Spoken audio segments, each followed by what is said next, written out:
Of Burn It Down with Kim Brown. Today's episode is going to be a recap of the season 5 premiere of America, Empire in Decline. Did you catch episode 1? Seize the Capitol, Stop the Steal?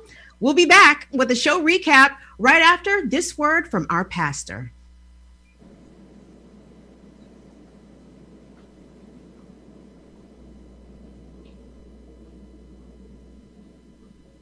I don't hear it.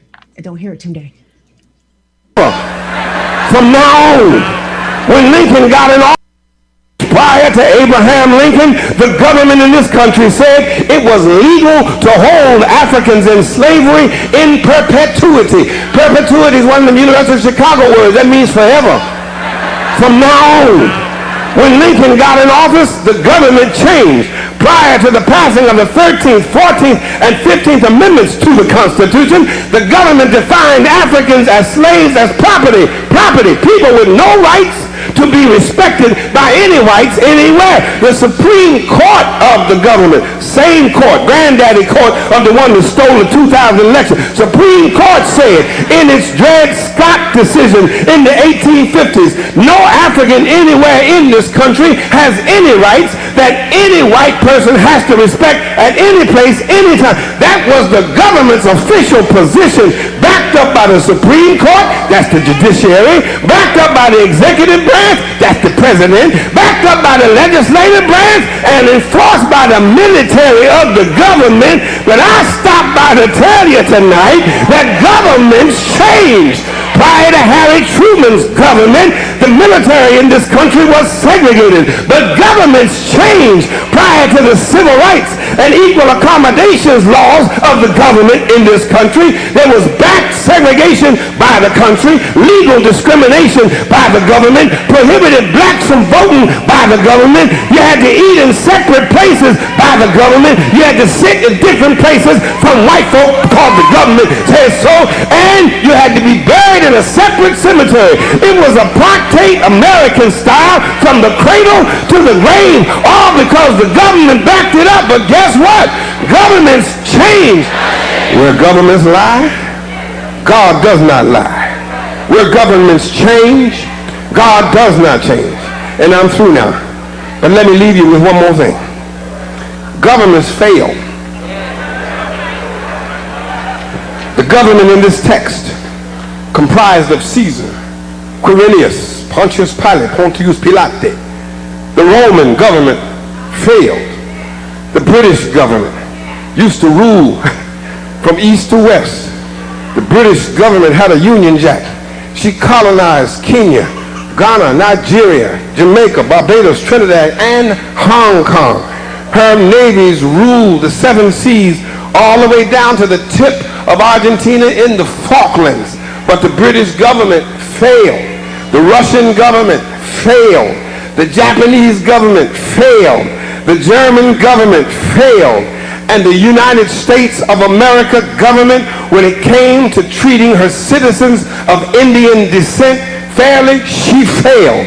She put them on reservations. When it came to treating her citizens of Japanese descent fairly, she failed. She put them in internment prison camps. When it came to treating the citizens of African descent fairly, America failed. She put them in chains. The government put them on slave quarters, put them on auction blocks, put them in cotton fields, put them in inferior schools, put them in substandard housing, put them in scientific experiments, put them in the lowest paying jobs, put them outside the equal protection of the law, kept them out of their racist bastions of higher education, and locked them into positions of hopelessness and helplessness. The government gives them the drugs, builds bigger prisons, passes a 3-strike law, and then wants us to sing God Bless America. No, no, no. Not God Bless America. God damn America. That's in the Bible for killing innocent people. God damn America for treating us citizens as less than human. God damn America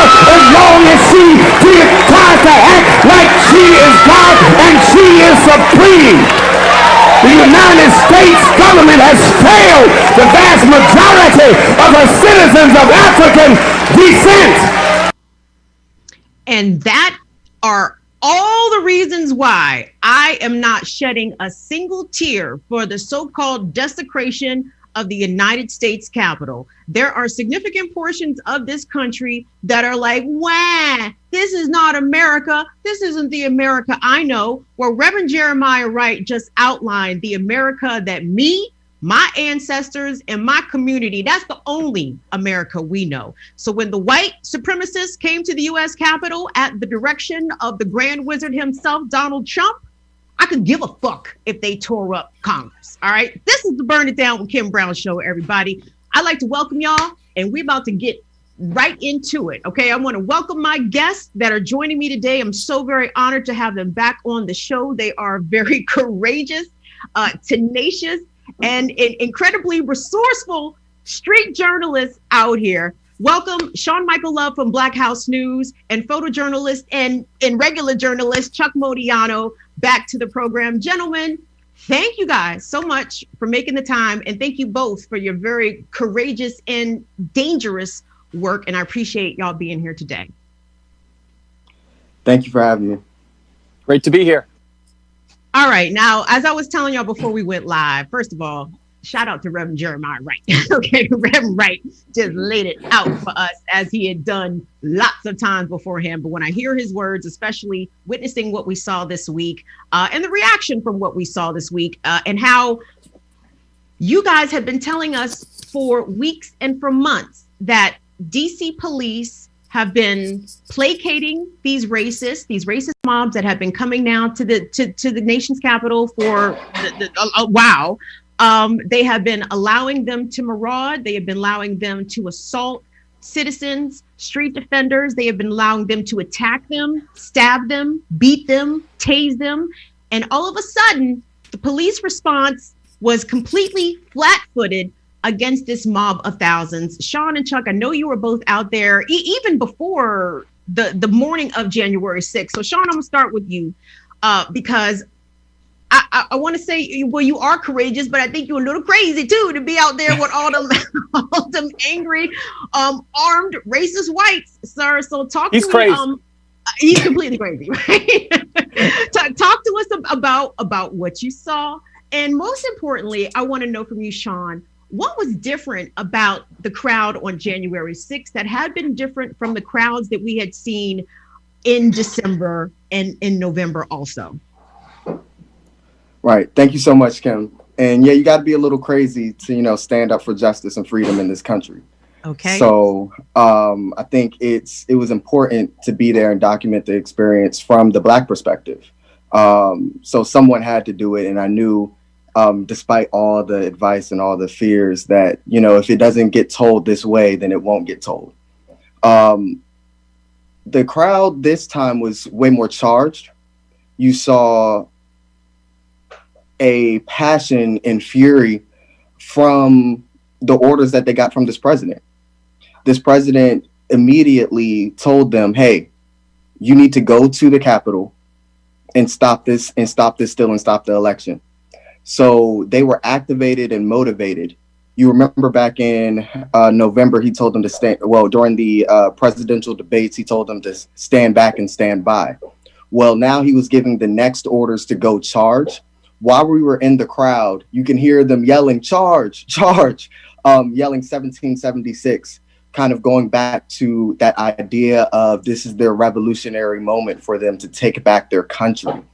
The amount of Confederate flags and racial slurs that you heard in the crowd, it was endless. One of the most striking images that I'll never forget is the noose hanging right outside the Capitol. And it wasn't so much a scary feeling being there in that moment. It was really understanding that if they were successful, what that meant to this country. And the intensity that they came with is something that I'll never forget.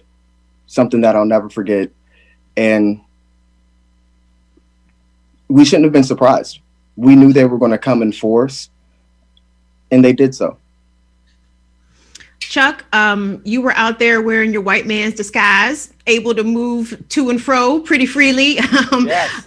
Being able to cover things. I'm going to ask you the same question that I asked Sean. What was different about this crowd on Tuesday that you had previously not seen before? Well, I don't want to duplicate what Sean said, but I do want to say that I felt it was actually calmer in the sense that everything was centralized, as crazy as it was. Whereas on November 14th and December 19th, the Proud Boys were roaming any street corner at any time. And there was something about being a little bit more dangerous when people aren't together. That said, yeah, I had my white man disguise. And I even said to Sean, hey, I have a mask that has the American flag. Maybe you want it, just for a little extra security. And he said no. So I'm saying that he said he's crazier than me. So let's put that on the record. But number two is, what really surprised me is it wasn't storming the Capitol, which is the words that I've used and everyone is using. It sounds great, storming the Capitol. But the reality was it was inching to the Capitol. And every inch they took, going on the scaffolding, going on up the stairs, with the evidence we have seen all summer, is that if you are a DC protester, if you are black, you are getting tear gassed at that very moment, at the very beginning. And you saw over an hour and a half time, inch by inch by inch, and you're sitting there like, when are you guys going to use the tear gas that you've been using all summer for one throw-in water bottle? We're waiting. So for me, it was all very preventable, and I couldn't understand. I mean, I understand, but at that moment, it was hard to understand why they weren't having any type of response. Well, apparently from the law enforcement perspective, this was not preventable, because despite them monitoring and tracking every single Black liberation activist from Northeast DC to Northwest Seattle, they somehow couldn't figure out on all the Nazi message boards and on Parler and all these different places, QAnon, that this was absolutely the intention of this angry mob. And I want us to take a look at some clips of the scenes from Tuesday. A couple of these are y'all's videos, and some of these are some different videos. But y'all, I mean, I think the sentiment that everyone shares is that this was unsurprising, but yet still shocking at the same time. Tunde, let's check out that montage, please. Too late, too little, too late.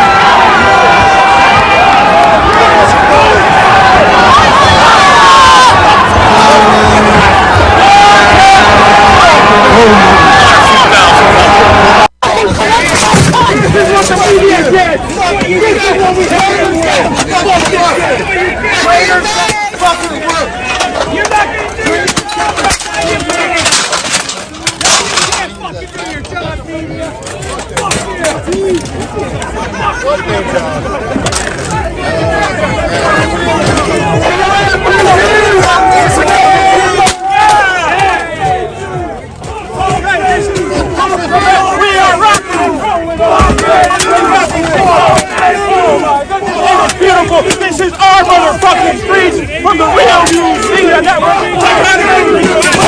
Fuck the blue! Fuck the blue, you traitors! Traitors! Kicking us out of our house! We're not traitors! Antifa. We're not Antifa. We're not BLM. Sanders, motherfucker! I was in the Marine Corps! That shit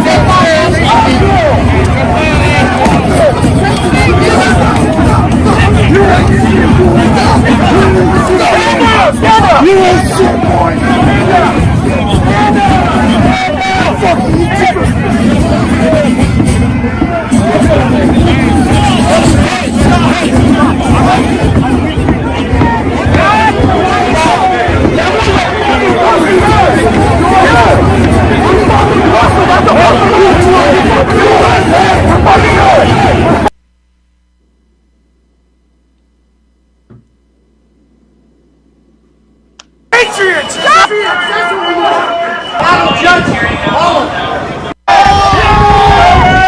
Police are squabbling with protesters.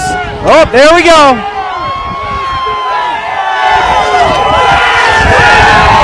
And they just breached the Capitol again.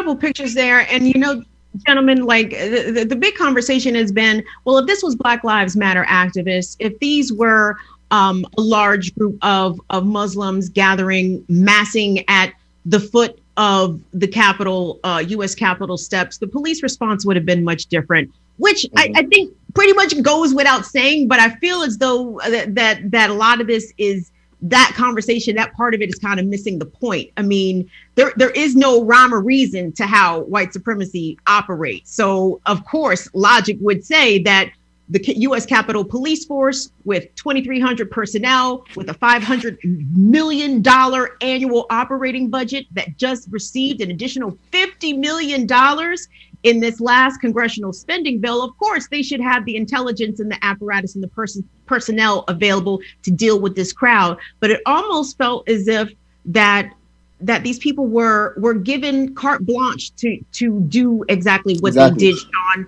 tell me how you saw it. Well, on the ground, that's exactly what you felt. The lack of, one of the first early signs was the lack of helicopter presence, right? So, you know, in DC, constantly we have helicopters flying by. Well, there were no choppers in the sky. We saw one that came around, I think it was around 3 o'clock or so. We also know after the fact that around 2:02, Capitol Hill police, they were advised not to go into the area. And that's already, I put that out on Twitter in regards to the actual radio chatter of that day, telling units not to go to the Capitol Hill, not to go there. So they were ordered to stand back and let them do what they do. So you see within the military presence in the sky and from radio chatter on the ground that they were told to just let them move forward. We also know that there's an acting Secretary of the Defense that is one of Trump's goons. So once we knew that the National Guard wasn't coming there as quickly in the nation's capital, right? Anybody who's lived in DC knows that dealing with Capitol Police, they are some of the most intense folks that you can deal with in DC for the most minor thing. So the fact that they were able to move forward in so fast kind of lets you know what it is. There's also, there's political reports, evidence already came out that there was off-duty officers and other people that were a part of that wave that was trying to siege the Capitol as well. So that lack of police presence was on the ground. It was instantly noticeable. There was a young woman who was, back when we were protesting for the Supreme Court decision and on the Capitol Hill steps, that was dragged by Capitol Hill police, is something that I remember. That now none of that treatment. You have an older woman being escorted down the Capitol Hill steps. It's just a huge disparity of treatment. And I think they were told to treat these people as nicely as possible. That's all the evidence leads to that. And that seems to be the federal response, also seems to be the response from Metropolitan Police Department, Chuck, as well, not just on Tuesday on the 6th, but in previous gatherings of Trump supporters. Let's just call them fucking riots, what the fuck they are. But from that montage that we just saw, Chuck, like I saw clips, and I think that was Talia Jane's clip of the cop being punched and assaulted. And yeah, that was Talia's video, right. And so we some of the reasons why police have given, U.S. Capitol Police gave, is why they were overwhelmed, is because they were sprayed by chemical irritants. How in the fuck did police stand there, be assaulted, allow themselves to be sprayed, and not respond with commiserate force that we have seen for Black Lives Matter protesters? How unusual was that? I mean, that's a silly question. Of course it's fucking unusual. What did you think when you saw that happening? Okay, it is incredibly unusual, but had I not been in Charlottesville and witnessed the same thing with Nazis pushing up against the police line, my friend Revolutionary Z got that on video. At that time, I was like, oh my God, holy crap. They're physically pushing the officers and they're doing nothing. So I had a history of seeing stand down orders, what they look like. And at some point, if you've been to 100 protests for racial justice and any provocation is turning into tear gas and rubber bullets and flashbangs and the rest.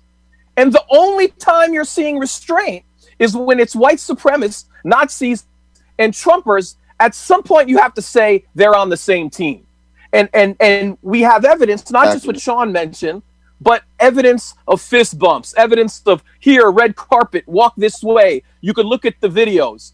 So I think what happened is, even for more people, we have seen what white supremacy looks like, and we have such an enormous systemic problem that when we keep saying, what went wrong? Were they ill prepared? That wasn't the situation. They're on the same team. And speaking of teams, y'all, I am not on the same team as these motherfuckers, right? Clear and plain. However, I must say, to see the multimillionaires that sit in Congress, in both the U.S. House and the U.S. Senate, run scared, run and hide. If I said I didn't experience a significant amount of schadenfreude, I'd be lying. I was ecstatic to see the elites on the run, to sort of experience the same fear that Black people in this country experience on a daily basis for doing the most innocuous of activities. And of course, you know, it's a serious situation. You know, we had 5 people lose their lives, at least as of right now. The Air Force veteran who was shot and killed by U.S. Capitol Police. 3 people died, apparently from medical emergencies, including 1 person who suffered a heart attack after accidentally tasing themselves. And of course, the U.S. Capitol Police officer who died as a result of his injuries sustained while fighting the rioters inside the U.S. Capitol. And DC Homicide is investigating that as a homicide. So I don't even know where to begin, because let me first get back to you guys' thoughts about the rioters being able to penetrate the Capitol, destroy the Capitol, not only delay the certification of the election, but kicking up the feet on Nancy Pelosi's desk. I was going to say, I don't condone it, but I understand. Sean, what did you think about that? There is some humor in it. And honestly, to everybody who talks about Black liberation, we should be extremely motivated today, right? Like, we should be organizing, we should be getting together. Like, we know the exact kind of energy we need. Next time they better not kill another young unarmed Black man or woman. That's all I got to say first. One of the funniest things is, seeing somebody smoking weed under the Capitol Dome. And I'm thinking about how many young brothers are in jail right now because of that, right? So it's just like the audacity that these folks had to do it also unmasked. They went in there like not caring, like, hey, we're going to do this. We know that they're going to see our face and we don't give a fuck. So there is a little bit of humor in what happened, but at the same time, it's also kind of a waking up call for everybody in America that the forces of hate have come prepared. They announced what they wanted to do ahead of time. They told their game plan. Any independent journalist weeks ahead of time knew what they were going to do. They came with their zip ties, which was another thing that was alarming as well. That's why they had the noose out there. So that part, seeing them actually come in with the equipment that they had was kind of like, okay, they not fucking around. And I think that's, like I said, it's a little sadly inspiring for someone who speaks about Black liberation, that we should be as relentless and as fearless moving forward. If they can get away with that, then I should be unapologetically speaking about Black liberation and bringing our people together.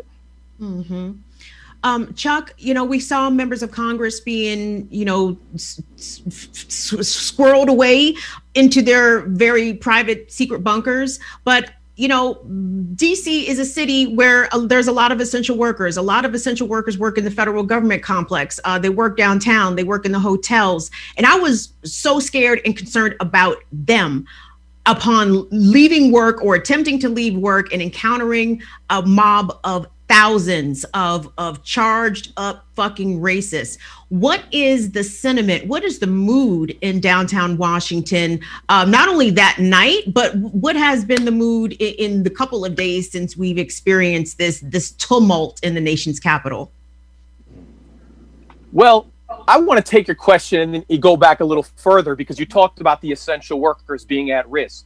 And if we go further back to November 14th and December 19th, those are dress rehearsals for what happened on January 5th. We saw all of the same behavior that the Proud Boys and Trumpers got away with. We've talked about in the past. They tore Black Lives Matter signs off the Luana building. They burned banners off black churches. They tore down the Black Lives Matter memorial. They stabbed people and assaulted people. And the only consistent thread is that there was no consequence for them. They got away with it. So each time it got bigger, they went back home and they said, you know what? They're not going to do anything to us. And this could be corroborated by message boards that they're on the same team. I didn't say that. That's what the white supremacists are saying. So we have to have that context on the lead up. And the second part of that context to your question about the mood is that there were stand down calls again that no one should come out. And these stand down calls were coming from influential white people on Twitter who have very large white liberal followings of 500,000, of 1 million. They're celebrities. And they were basically saying, don't go out, stay safe. Well, who are they talking to? They were talking to other white liberals, their crowd. Because the people in D.C. were saying something different. They were saying what you were saying. There are essential workers who aren't safe. Sean has made the point frequently that D.C. has the highest homeless population in the nation. They're out there. Then we knew through talking to organizers that protesters would be out there. A couple hundred would be out there.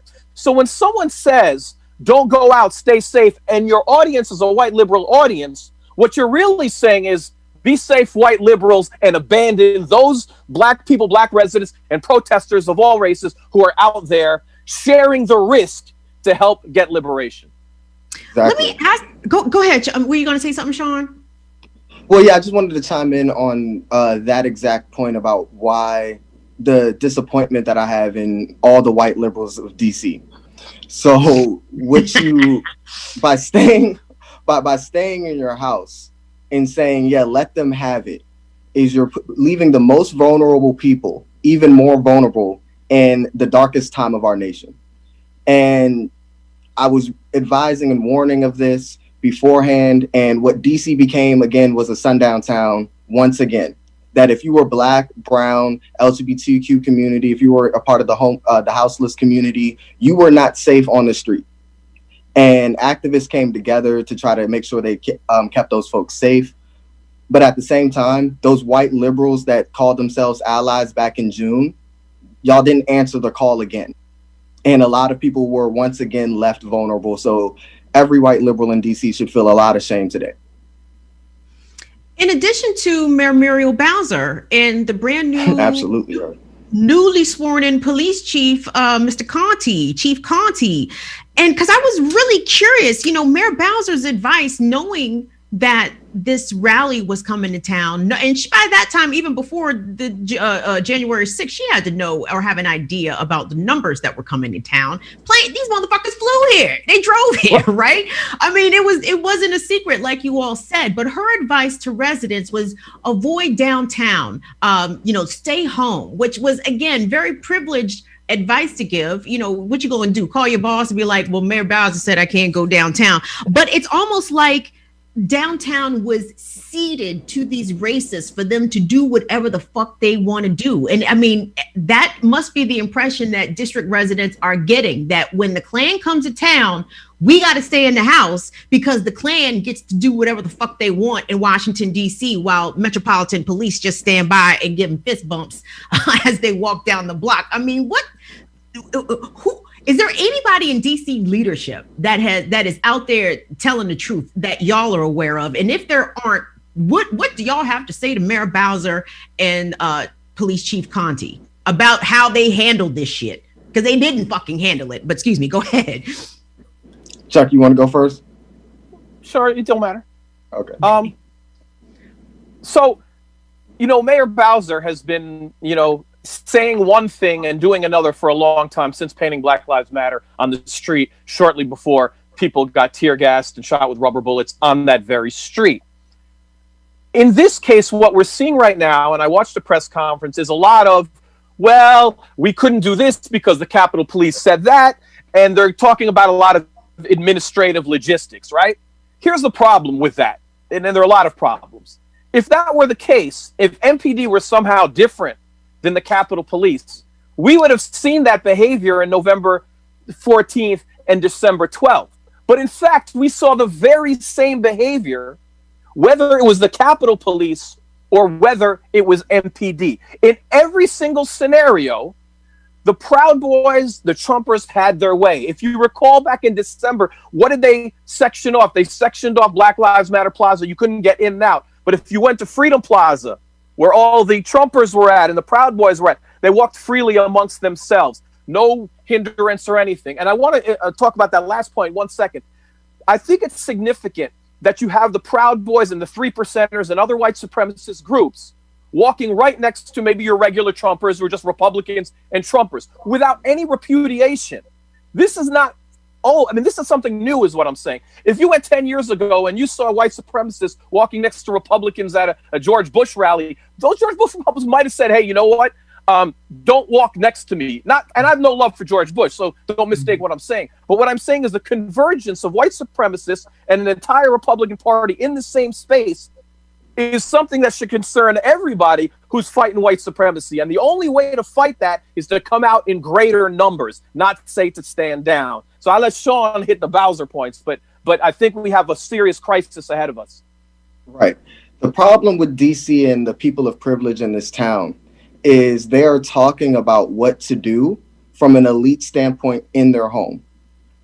They're like, yeah, they're doing the wrong thing, but they're staying in their comfort area and not actually taking to the street and protecting the most vulnerable people.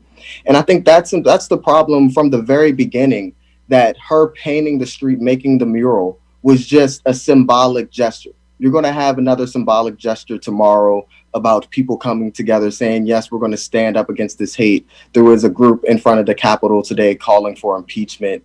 But that is not actual action when it's time, when it's the most critical time to actually show up for the people and actually show that you're going to resist them. None of the DC leadership, from Bowser all the way down to every member of city council, they actually just got sworn in a few days ago. None of them took to the street along with any of the other activists. BLM Plaza was even more deserted than it was the last two times the Proud Boys came, because everybody again was announcing that you should stay home, that you should stay home, that you should stay home. And if we keep allowing them to take our street, what is Mayor Bowser good for? Right? We're going to have certain green zones for the DC elitists, and then leave the rest for the Proud Boys to wreak havoc. That's not the country we should be building, and it sends a horrible message to every Black and brown person throughout this nation that we're going to let hate groups, domestic terrorists, come through, fuck shit up, and it's going to be perfectly fine. And whatever happens, they're not going to be charged. They're going to spend maybe one night in jail, if that. It's unacceptable. And when you look at the MPD release, who they're looking for, it's only about 30 or so folks that they're looking for when you've had over 1,500 people just try to siege the Capitol. So the idea that there's still going to be no accountability afterwards is a sign of times to come. And when it's come Inauguration Day, I hope that folks aren't just taken to the street to celebrate Biden, because we know that these hate groups are planning for the Million Martyr March, for the one that was Miss Babbitt that was shot and killed inside the Capitol. So they're going to come back once again with that same kind of force, with that same kind of hate. So I hope those people that stayed in their house these last three battles wake up, and I hope Mayor Bowser actually calls for the right thing. And it's for people to take back their city. And she hasn't done that yet. So she's completely failed. The Million Martyr March, is that being planned to coincide with inauguration? Yeah. They already have flyers circulating right now. Well, speaking of inauguration, so Donald Trump announced today that he will not be attending Joe Biden's inauguration. Everybody was like, good, don't want to see your punk ass out there, no way. And I could give a fuck about Joe Biden, y'all know that. But to me, okay, so all this talk about impeachment of Donald Trump, perhaps somehow trying to invoke the 25th Amendment, I really feel as though these things are a cascade of cliches, like that horse has left the barn, I mean, that it's a little too late to try to rein in Trump now. So I want us to kind of look ahead, because this genie is out of the bottle. Like, even if Donald Trump is not in the White House, he has awoken this fucking monster of racism that is emboldened, that is determined, and now that probably feels as though they have scored a victory by being able to penetrate the U.S. Capitol, kick their feet up on Nancy Pelosi's desk, send the congressional lawmakers scurrying to hide. What do you guys anticipate is going to be the general mood of January 20th of Inauguration Day? But even after that, y'all, I mean, these people have already declared that they don't acknowledge Joe Biden as a legitimate president. And these motherfuckers are violent. Chuck Modiano, let me get your take about what can we expect in 2 more weeks when these dickheads come back to town, and even going forward beyond that, when Trump is out of office, but still being able to wield this tremendous bully pulpit, and with 75 million voters at his back, plus the police at his back. They no longer lead Trump. Trump is inconsequential. Trump is a person. He did his job. He mobilized and did what he had to do. This white supremacy is going to move on without him. And those people who are liberals on the left need to know that. When I hear claims in my Twitter, don't worry, we won, Joe Biden will not save you. He will not save us. The only thing that could come out that could save us is greater numbers fighting fascism. There's no easy way around it. If they have a few hundred, you have a few thousand. That's how it used to be. That's what we did in Charlottesville. That's what we did the year after Charlottesville in D.C. And now they have a lot of numbers, and we can't stand for it. So for me, I don't know exactly what will happen on the 20th, because I don't know what the popular response will be. I hope it will not be the same as that we heard, don't stay home. Because a lot of the thinking was that some people argued, just stay home while Trump is president. He might declare martial law. It's unique circumstances. Don't do that. And what will happen January 20th and after, we will see what those people were about. Was it really just was Trump in office? Or are you just staying home because you don't want to risk your safety fighting fascism, fighting white supremacy? And me, as a white man, I always go back to white liberals fighting safety, because I believe that's a different equation, because you have more privilege out there that you can leverage, that you can utilize and share your risk. So I think it's an obligation for all the white people in D.C. who came out on November 7th to come out again. And no one knows what's going to happen. I just know we have to fight it. Well, Trump is not going to be out there because he's going to be leading the militia. Right. So I think that's my first instinct, that he's going to do another order for his people to come out and try to disrupt the election, the inauguration. So him announcing that he's not going to be here is a telltale sign of more violence to come on Inauguration Day. And I hope people stand up and actually fight back this time. Let me ask you guys a question, because I kind of struggle with this, right? So, for example, the young woman who got shot and killed by Capitol Police, I feel sorry that a person died. At the same time, this lady just knew she wasn't going to get shot, right? Why? Because she's white, because she's an Air Force veteran, because she believed in the sitting U.S. president. Now that was her folly, shame on her for believing that. But at the same time, we talk about defunding the police, about abolishing the police. And first of all, the police showed why they need to be defunded, because they don't ensure public safety. They were not even defending the fucking property that they claim to hold in such high value. But that's another topic. But I I was expecting and in part hoping to see some force coming from the cops against these motherfuckers. Now, am I wrong for wanting to see that, knowing how I feel about how police attack people in our community, right? Like, is it wrong to want the reciprocal amount of force to be used against this? Or help me try to understand, because I think you guys know where I'm going with this. Like, I want to see the police them the way they police us, but at the same time, I want them to stop policing us as strong as they do, while letting them get away with whatever the fuck. Kim, I knew they weren't going to do it. They wouldn't hurt their friends. We know that. We know that's their friends, right? We know. They like, oh no, come on in. So they used, even the tear gas they used was weak, right? It wasn't even the same blend. You know, they weren't even pepper spraying. It was smoke bombs. Right. It was smoke bombs. It was light work. That's why they were able to keep moving and keep pushing forward. The amount of force, even though I wanted to see it, I knew in my heart, even going out there, the police were not going to use the same force against them, and they proved me right. Let me help you with your struggle, Kim. Let me put it in a different way, because I've been going through the same struggle.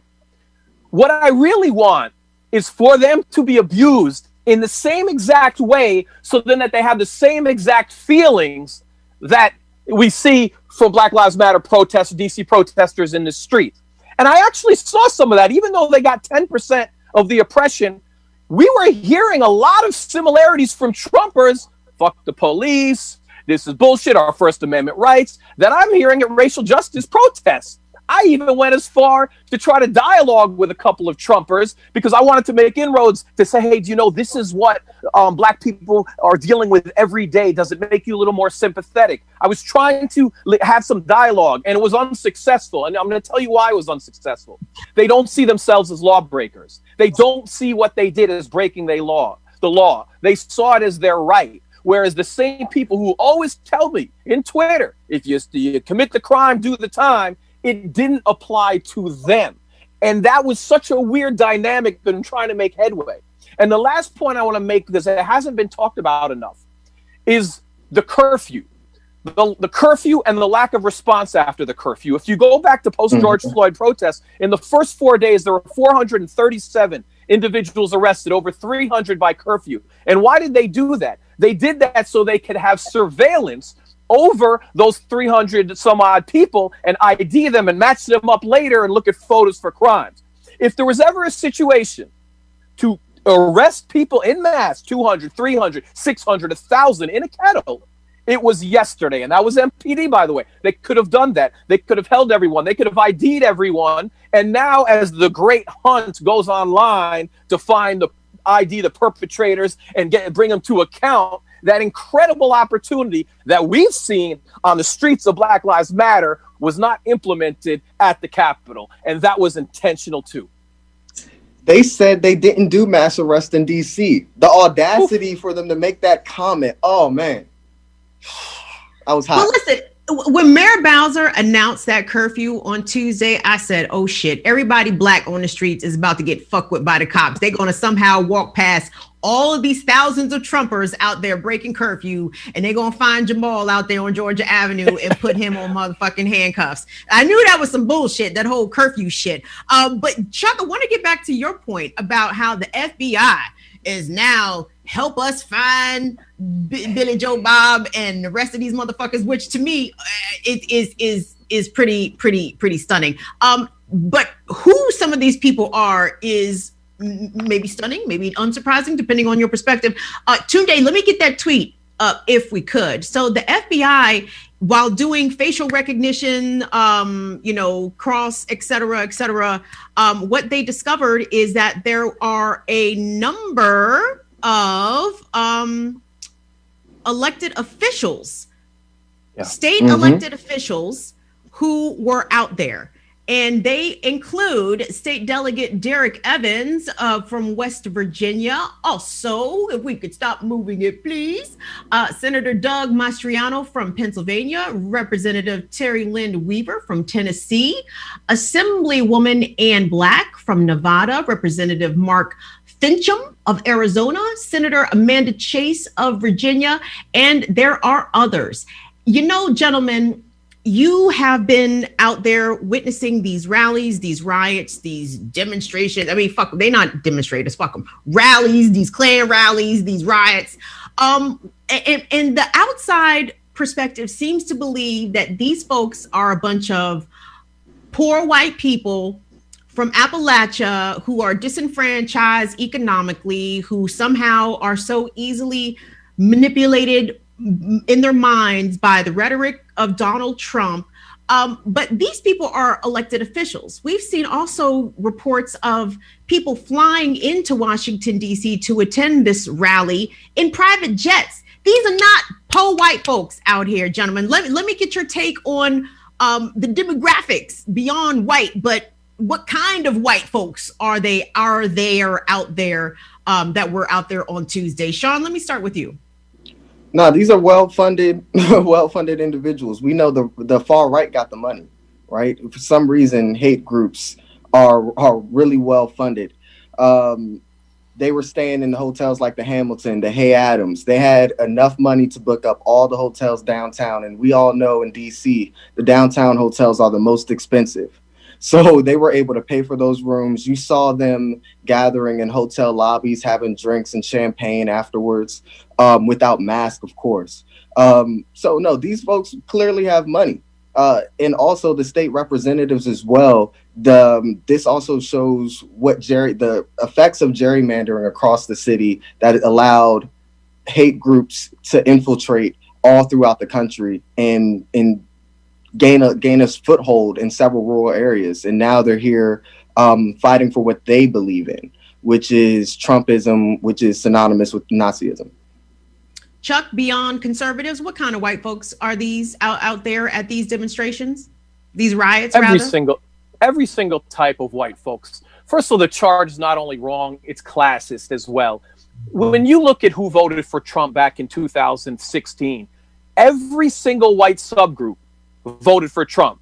Income, education, women, men, the whole nine voted for Trump if you took a subgroup. So what happens is a lot of times a number of white people who don't like Trump, who don't like his racism, try to put it off on the South, try to put it off, they have classist terms. And what that does is that stops us from dealing with the racism in our own backyard, in our own families, in our own communities. Hold yourself to account. Hold your own police department. I don't need to go to a Southern police department and look at Ferguson or Sanford after Trayvon if I was a native New Yorker, because NYPD is as bad as all of them. Okay, so we have to fight racism where we live from a white perspective, and there's no evidence at all. In fact, just the opposite. I mean, when we look at, you have to have an anti-racist lens. If you look at the Georgia election, and when I see white people saying we won, I'm saying, what do you mean we won? 70% of white people voted for Kelly Loeffler, a white supremacist. What kind of win is that? You could celebrate it for approximately 12 or 13 minutes. And once those 13 minutes are up, we have to say, what do we have to do about the fact that 70% of white people in Georgia voted for a white supremacist? And that is what is before us. Black people have been fighting this forever. People of color have been fighting this forever. So for me, I can only come from that white perspective that we have to have a white anti-racist movement to join others in solidarity who've already been doing this work. Now, gentlemen, we're winding down on the hour, and I'm not going to hold y'all because I do appreciate you guys making some time, seriously, very, very much, more than you understand. But, you know, I was watching the media coverage while it was happening, and I know you guys were out in the streets in it. So, you know, you wasn't following, you know, what the media narrative was of it. First of all, it was a whole bunch of excuses being made for the police. I was watching NBC News, and fucking Savannah Guthrie was like, yeah, we saw the U.S. Capitol Police with this major security failure. But to be fair to them, we don't know what all the circumstances was. I'm like, bitch, these motherfuckers had one job, one fucking job to protect the Capitol with a $500 million budget. So I want to hear no more fucking excuses from the media. But the term that I am not hearing to describe these Trumpers, these rioters, is white supremacist, is racist. The mainstream outlets are doing like the most amazing mental gymnastics to avoid calling these people racist. And it is these things are inextricable. You can't talk about Trump supporters. Sean, the fuck, you were just out there, and then you motherfuckers had N-words and all kinds of shit just for you, just for existing on the fucking street. Talk to me about the racism out there. Well, fuck that. Never mind. Scratch that question because we already know the racism. I want to know how come no mainstream outlets, or I don't know if this is true. Y'all tell me, have you been approached by any mainstream outlets to talk to you about what you have witnessed, what you have reported, about using your footage? What has been the mainstream response to your on the ground street journalism that has been persistent for many, many months now? Sean, let me start with you. Well, I don't think mainstream media wants to open the door on the reality of racism in this country, even though what we just saw is racist, domestic terrorist, and that's who they are. So you got to take it to that next level of what this group is. They're domestic terrorists. They're out here to cause nothing but violence and harm, and racism is at the root of that. These folks have no problem using racial slurs towards Black people, towards brown people, towards the LGBTQ community. You heard the N-word frivolously at any given moment throughout the time, and even especially towards the Black cops, which kind of let me know what was going on. Their online chatter always is fueled by their racism and anti-Semitic ways and views. Mainstream media needs to talk about that more, and no mainstream media has not reached out about my footage or kind of the documenting and the work that I've been doing. I was actually a little bit disturbed that they interviewed one person that was actually banned from DC protest, John Sullivan, which is feeding into far-right narratives. If you were going to pick a Black person to tell the experience of being out there, you pick probably the worst possible person to put into the media light with such a shady past. So mainstream media, they have to choose the freedom side right now. And so far they've tried to stay in the middle and they failed. Chuck Modiano, you've got some bylines, you know what I mean? Like, you know, you out here. I reached out the footage for particular people wanted the footage. I took the footage of them smashing the cameras. And we're talking $100,000 of media equipment. They thought it was CNN, and I thought it was because they were saying fuck. We got froze. Are we froze? Oh no, we froze. We gotta unfreeze. Hold on, give us a second. Okay, so we got a frozen picture on Chuck. So one moment, y'all. Stand by. While we're waiting for Chuck to come back, let me read some of these comments because the comments, my man's Al Grasniak. Al had the most astute comment that I've seen already. Al says, never seen a crowd go from protect the blue to all cops are bastards so fast, right?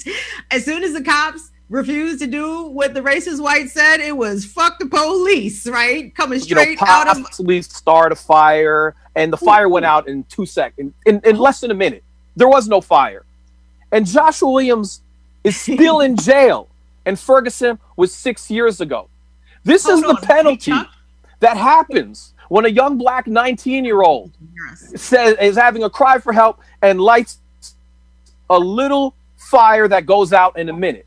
So if that precedent has been set and you got so scared that you're going to send a young Black man to jail, you tell me what's the...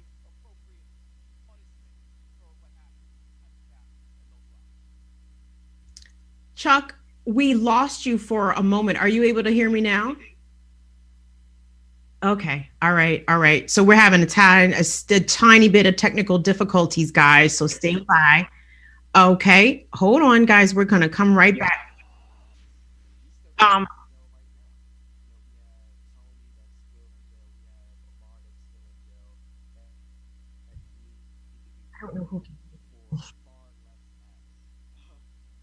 Hey guys, are you guys able to hear me? Okay, beautiful. Okay, so Kelly Logan says, right, they can stop activists in Seattle before they even arrive and throw them into jail for days, but they can't stop white supremacists that announce online that they are bringing weapons. At some point, guys, I mean, and I think that point is now, like, we have to acknowledge that a lot of this is very deliberate, that the police are quite okay with white supremacists burning the fucking country down.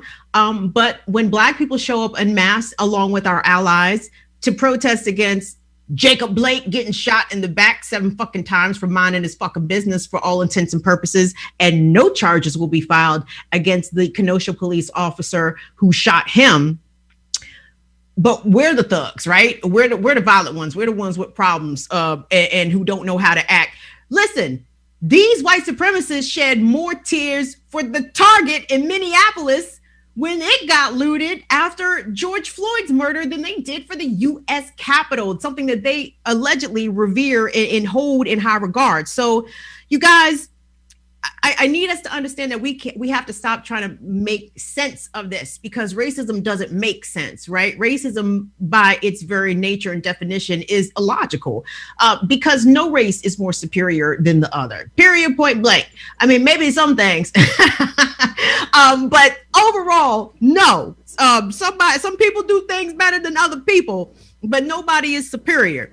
Also from the comments, Gup says Larry Hogan was told 3 times not to send Maryland National Guard. And again, let me explain to you guys that, Hi, Tunde. Okay, I'm gonna keep going.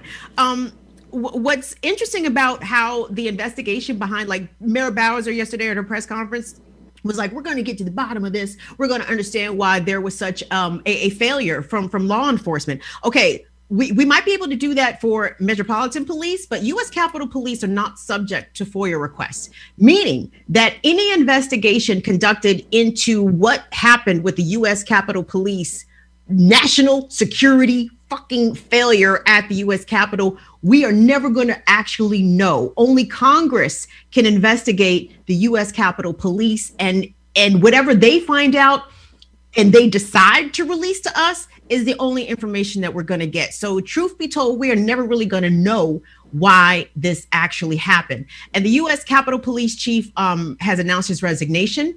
Didn't mention the shit that happened on Tuesday at all in his letter of resignation. But the union that represents the U.S. Capitol Police threw that nigga under the bus, yo. They said, yo, we had a lack of leadership. Is everybody back now, Tunde?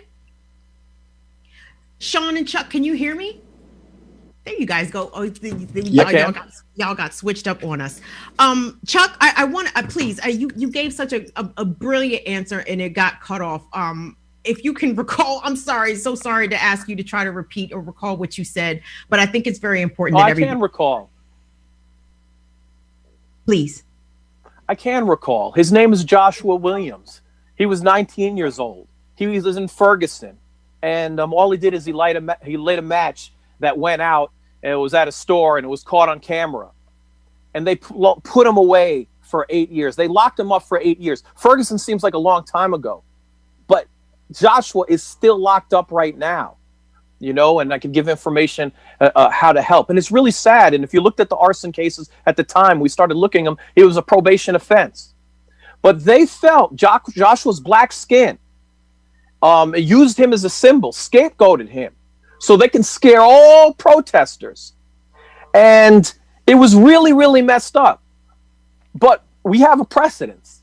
We have a precedence of punishment when you are caught on film doing something that is illegal, even if it's something that's a probationary offense. And what he did not do is storm the Capitol and do everything that we saw. He didn't punch a police officer like we saw. He didn't wreck $100,000 worth of media equipment like we saw. So it'd be very interesting to see what comes up and see what the penalties are. Because when you look at all the arrests so far, most of them are just curfew and unlawful entry. So as this process goes on, it would be very interesting to see, but I'm not hopeful for any type of accountability. And Sean, you had a response as well. And free Josh. Free Josh for sure. Sean, your response to Chuck also got cut off because I think you were talking about some comrades who were either still in jail or perhaps still hospitalized. I wasn't sure. Would you mind repeating what you said?